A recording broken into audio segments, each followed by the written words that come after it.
Alright, so let's talk a bit about the tarot. What is the tarot? The tarot is a deck of 78 cards that is said to represent the entire universe. And you can use it in a number of different ways, particularly for doing readings to find out things about your own life, other people's lives, where you might be, where consciously or spiritually, where other people might be in their lives. It can really give you a lot of information about what's going on in a person's life, as well as sometimes predict certain outcomes of certain situations.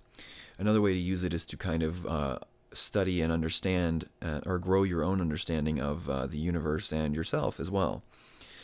So we're going to talk a little bit about both throughout the series. So we'll teach you what it means when you pull a card in a reading, and also teach you what the card means on its deeper, more spiritual level as well. So depending on what it is you're trying to learn, it'll all be there for you.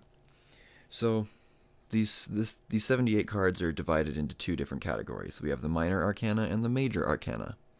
The major arcana is cards like, see this one here, the High Priestess here. You see how it's got the letters of the description of the card at the bottom.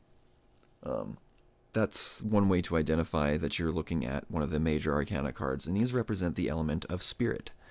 And they describe much larger concepts, things that are less to do with earthly concerns and much more to do with consciousness and awareness and just spiritual matters in general. And then we have the minor arcana, which is divided into four groups of the four different elements. So we have the swords. We'll just pull a random card here. So swords represent thoughts. This is the element of air. And they represent kind of the ego, conscious thinking, words, and also. So then, okay, so we got the swords. Then we also have cups. The cups here, and I'm just pulling cards at random to kind of show you. The cups have to do with emotions, and they are correspondent to the element of water. And then we have also the wands. Let me find a wand card here. Here we go. Wands. This represents the element of fire. And actions, your willpower. Sometimes it has to do with like opportunities and new plans and things like that. Things to do with action, movement, and will. And then we have the pentacles. Little discs with stars on them. And these represent the element of earth. Earthly things, money, homes, security, finances, that sort of thing. Very solid material things.